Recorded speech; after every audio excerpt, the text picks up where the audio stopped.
I'm Suzanne Sibylla. I'm the owner of Sibylla & Associates, which is the premier leadership and employee development company. Overcome obstacles, reframe your reality, love life, and have growth goals.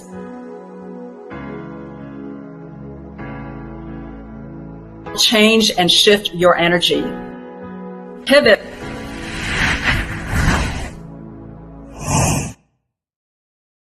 Hi, I'm Suzanne Sibylla, your host of Pivot Now, where we bring on interesting, exciting, and dynamic guests who will share with us their tips, tricks, and life and business hacks to help you pivot in your life.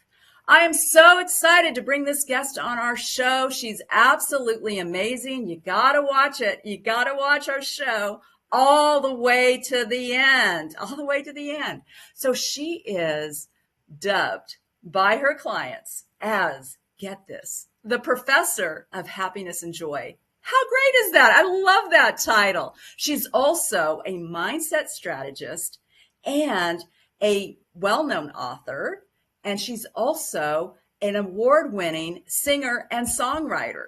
Absolutely amazing. Welcome to our show, Carrie Rowan. Welcome, welcome, welcome. Woo! Let's go. Let's go. We got the hearts. We got the claps. We got the smiles. We're on. Woo! Thank you. Woo, I love your energy, Suzanne. Thank you so much for having me on today. This is amazing. I am so honored to be here with you today. Well, I'm so glad that you're here on the show. So fantastic to have you on the show. I was actually on Carrie's show, everyone. Last week? Last week. Yeah. So she has you a rocked podcast it. show. She has a podcast show, Looking for the Good. And you get 50,000 downloads? I'd have. Listeners? Well, in radio, right? It's a radio show, so we talk listeners.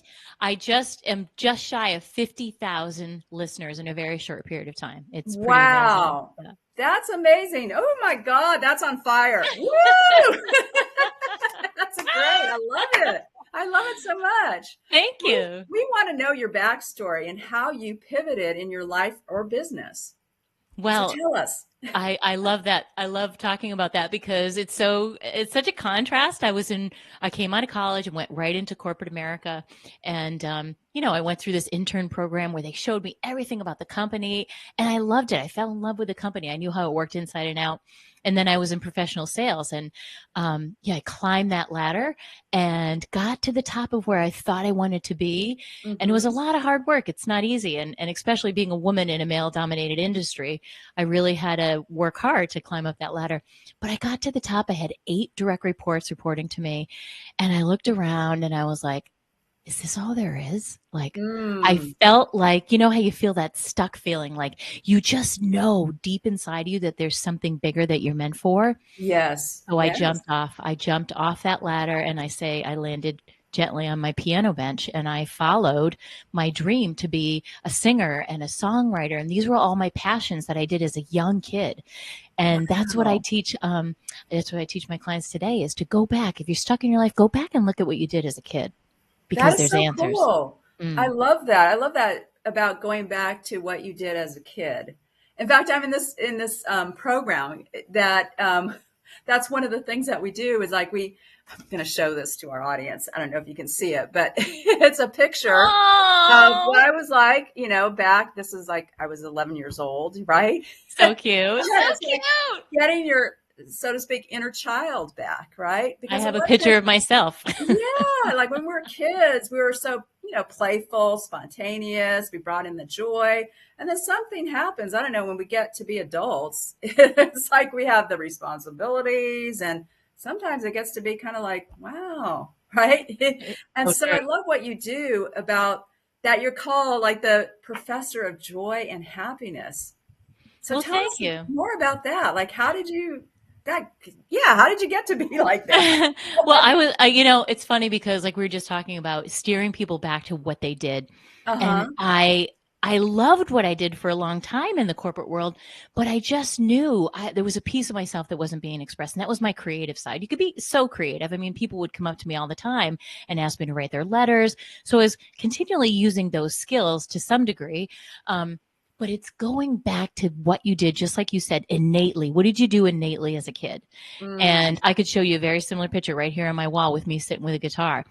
And that's what I did as a kid. I don't know why I did that. I would put on shows. I would get all my family. I have from a big family of 5 kids, and I dress up my sisters. And then we moved to this big neighborhood, and my talent pool just increased. So I'd get all the kids in the neighborhood, and they would Uh-huh. come to my house, and we would practice.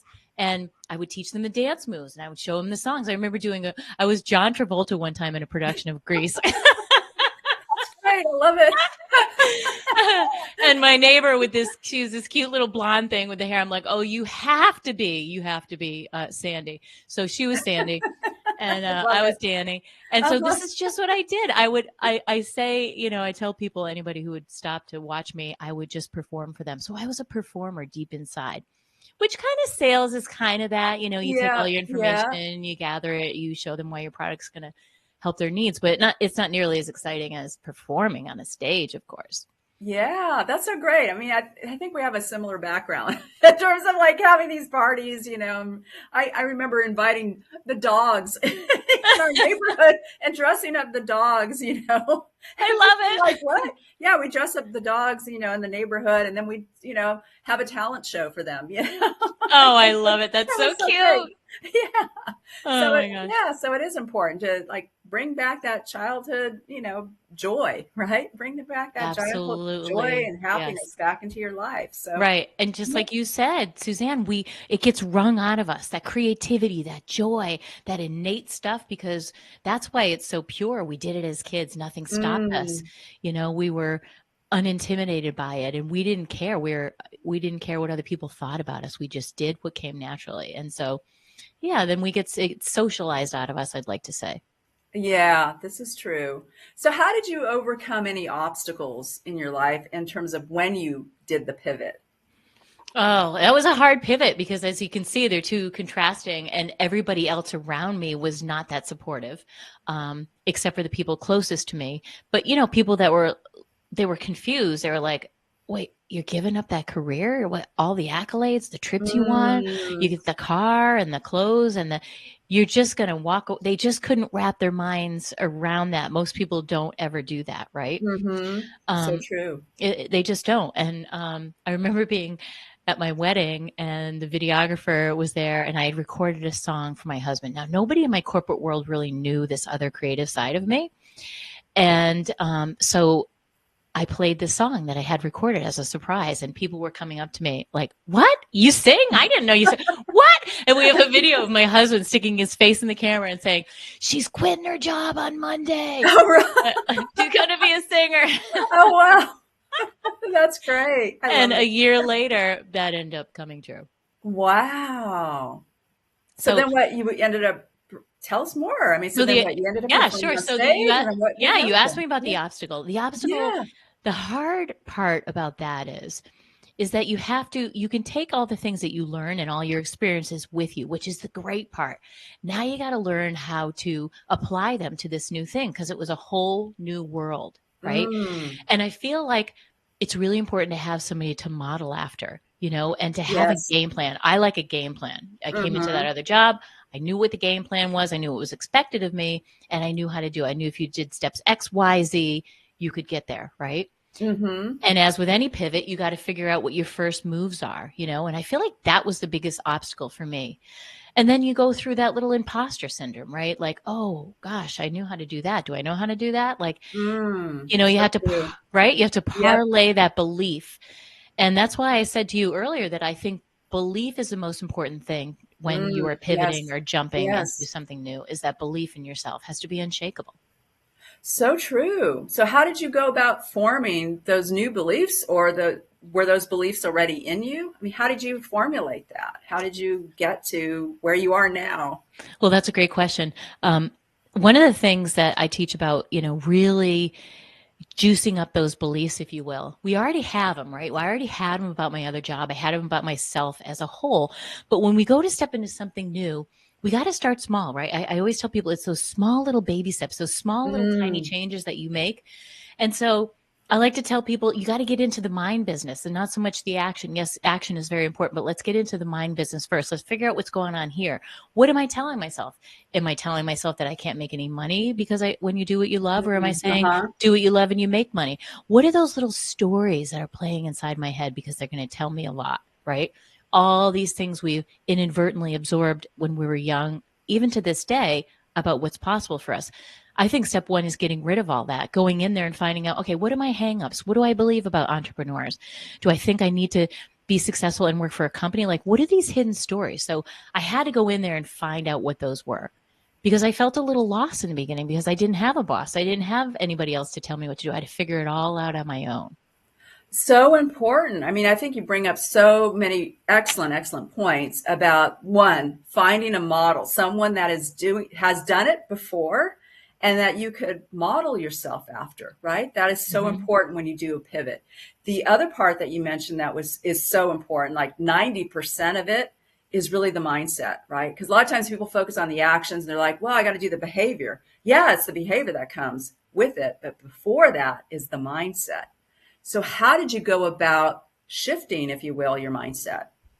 Well, that's a great question. So, as I tell in my story, one thing I always loved and one thing I always did as a child, and again, I'm not sure why I did this, but I loved self-help.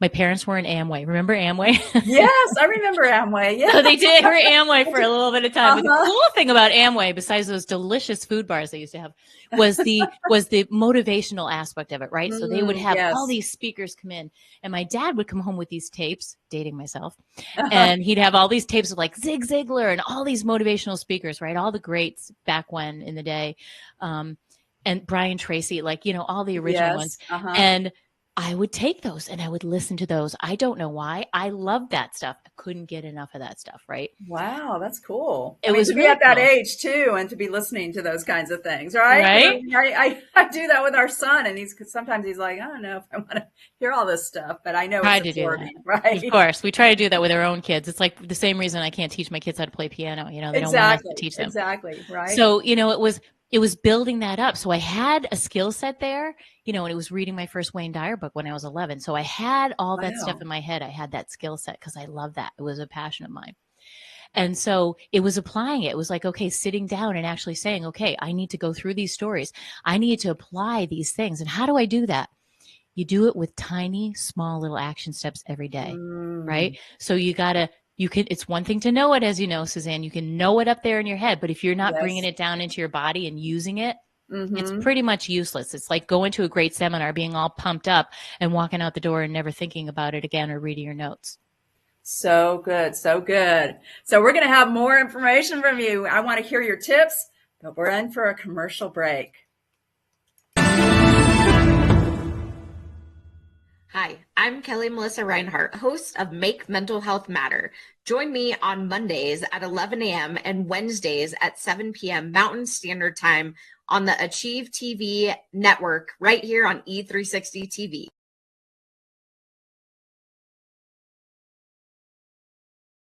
So welcome back, everyone. We're back with Carrie Rowan, and she's going to give us more tips, techniques, and life and business hacks. So we want to know from you, Carrie, give us some tips. Like on this part of the show, we call it 3, 2, 1, go. So give us 3 tips, 2 techniques, and 1 action item to move our life forward. I will do that. So when we're trying to build some more self-belief in ourselves, right? We Mm-hmm. talked about managing your mindset. That's the most important thing because, as you said, 90% of everything you do is mindset. But how do you do that? And what I recommend people do is set up a non negotiable morning routine. What does that mean? Mm, It means it's non negotiable not just to everybody outside of us, but to ourselves. So set up that routine that you follow every morning. And maybe for you, that means meditation or it means going for a walk in nature, something that gets you in a higher vibration, a higher emotional state, right? And everybody mm. has their own little thing. Yes. But Yes. I'll share with you what I do. I like to do meditation. I have these little 3x5 index cards. They're right here. And on them, I list out my aspirations, my dreams, what do I want? What are my intentions? Who do I want to be? So you're feeding your brain all this great stuff because as humans, we always need a reminder. So you do Yes. that every single morning. And I used to call it my vitamins. I would literally drive to work and I'd be reading my little cards. I don't recommend that as a safety tip, but I used to, but I used to do that. And I would have everything posted up around me in my little rearview mirror. I'd have my goal, rookie of the year, whatever I wanted to be. Boom, there it was. You see it. It's in your vision. You got to always remind yourself of where you want to be. So that is tip. Yeah, that's tip number one. Yes. Number two is you're trying to build this. You need to walk your talk, right? You need to do small, little, tiny things. And if you say you're going to do them, you got to follow through, because if you don't, that's what erodes our self-esteem and it erodes our belief in ourselves and our confidence. It can be something as small as, okay, I promise that every day I'm going to get up and be in this office, ready to go in my office working at 8 a.m. Already did my morning routine, did whatever I needed to do. I'm in here. So set something up for yourself and then stick to it. That's how you slowly build your belief in yourself. Hey, I can do this. Look, I'm doing this. Otherwise, the mind is always listening. It's keeping track, right? Oh, she said she was going to do that. She didn't do that. We can't really believe her. I'm not sure you really. Then you hesitate and you really don't follow through on what you said you're going to do. And that's a strategy for not believing in yourself. So pick those little small things and follow through on them. It's that simple. And then tip number 3, I love to teach people how to trust your own wisdom, trust your own inner self, right? We live in this externally focused world. We're always looking outside now for this applause and for this, appreciation of what we're doing and approval, that we do that when it comes to big decisions too. We start asking everybody their opinion, but really, we have all the answers we need deep down inside of us. But we've got to give we've got to give ourselves that quiet time to hear. Because when we ask ourselves better questions, we get better answers. But if we're not quieting down or sitting down for a moment to listen for the answers, they can fly right by us. And we're constantly doing this, but getting to know yourself a little bit better and how you make decisions. And what does it feel like in your body? What does a hell yes feel like in your body? And it's going to feel different for you than for me. Get to know that. Get to know yourself. What does a no feel like? When you ask a question, does this resonate with me? Is this for my highest good? What does a no feel like and where do you feel it? So that you can know the difference between your own yes and your own no. That's how we get really, really strong with our decision making, and keep practicing it. It's a practice like yoga, like meditation. You have to practice that decision making muscle and that belief muscle, and that's how you grow it. Love it. Oh my God. This is gold. This is fire. Oh my gosh, Carrie. I absolutely love this. This is so cool. So Thank cool. you. I love it that you talk about the morning routine. It's so important. I have a morning routine similar to what you're doing. I go for my walk and I listen to these meditations. It's like, okay, focus on what it is, your intention, focus on your, breathing, because breathing helps so much, and focus on what it is you want in your life, right? And bring that into existence. I love that you talk about that. And then also shifting how you view things, right? Shifting that mindset as well. So I love that you talked about healthy habits and all. Oh, I love it. I love it so much. So great. So great. So those are the 3 tips. What about the techniques? Well, I think it's really important to teach people a couple techniques that they can use, right? Because shifting your mind, I have 2 techniques that I love to share with people, and they're easy. I like easy stuff. Easy stuff you can keep it. Love easy and simple, right? Don't get complicated. Here's 2 quick ways to change your mindset anytime you want to. Very quick ways. So first, move your body. It sounds so easy, right? To move your body, but we forget. We are stuck here at our desk. We're in the middle of something. Have you ever noticed when somebody comes over to your desk and says, hey, let's go out for a walk? You stop what you're doing, which you might have been frustrated with. You go out for a walk, you change your whole body. You're moving, you're swinging your arms, and you're realigning the energy in your body. You come back to your desk and suddenly the answer is right there in front of you. Why? Because you changed your mindset. You went outside, you changed your body, because the body really controls our emotions, right? Yes. And so when we can change the body up, come back to what we were doing, the answer is our mindset. We get a fresh and clear look. And that ties into with the second one, which is to change your focus. We know that what we're focused on, we get more of. And here's the caveat, whether we want it or not, right? Yes. We're focused on all the things that are wrong, which is the way the brain is designed. So it just does that inherently. We are all wired that way. So we have to retrain it. We have to bring it back. And so we have to learn how to change our focus on demand. And that's what I teach my clients. You can change your focus on demand. I love it. Oh my gosh, that's so great. So great. I love talking about this stuff too, because it's so true, right? It change your physiology, change the way your body is. Hmm. Because a lot of times, I mean, I've seen that too with a lot of clients that I've worked with, it's like, oh, I just feel like I'm so sad or depressed or anxious. And then they're like in this slump mode, right? And then we'll Hmm. do something like, okay, well, change your state, change the way you're moving, move, right? Just Move. move, Yeah. Get move out of your your seat. body. And then automatically, like immediately, they're like, wow, I just feel a little bit better, right? It's just like, It's so wow. true. And then a lot of times too, when you're thinking of ideas and if you're there at your computer, a lot of times those ideas don't come because you're just sitting there, right? Thinking Hmm. like, I got to think of that idea. Like, I got to think of it. I got to brainstorm, right? A lot of times those ideas come when you're on a walk. Hmm. For me, a lot of times those ideas come when I'm in a shower. I'm taking a Always. shower and I'm like, oh my gosh, I got to write this down. Like, okay, when I get out of the shower, I got to put that on my phone because this is a great one, right? This is a great idea. And so those ideas come not when you're sitting, a lot of times when you're just sitting there, right? But it's like moving your body. I love that. Physiology is so important.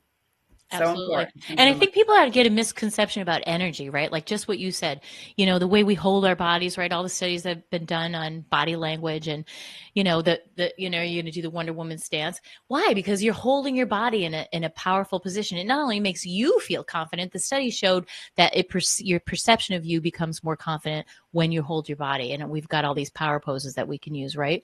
But I Yeah. feel like there's a misconception about energy. And that's another thing I love teaching people is how to create energy on demand, right? Because that's Mm. exactly what you were doing. You got her up, you changed her energy, you walked outside. A lot of times people think we need to rest, and that's important. But sometimes it's the opposite. I keep my little trampoline outside my office door. Why? Because I go out and jump on it for 2 or 3 minutes if I need to jazz up my energy before I get on a call like this one. That I love that. I love that with the little trampoline and just jump in there because I do that too. I mean, I don't have a trampoline, but I go in my living room area. Like I'll put on some music, just do some kind of movement and everything, get myself hyped up, get the Yeah, energy dance party going. for one. It's on my list. It's on a tip sheet that I have. Yeah, I love that. So we're going to find out the action item after our commercial break. Hi, this is Ken D. Foster, the host of the Voices of Courage show. Join us live on Wednesdays at 11 a.m. Pacific, where we help you see the unseeable, know the unknowable, and do the impossible on E360 TV.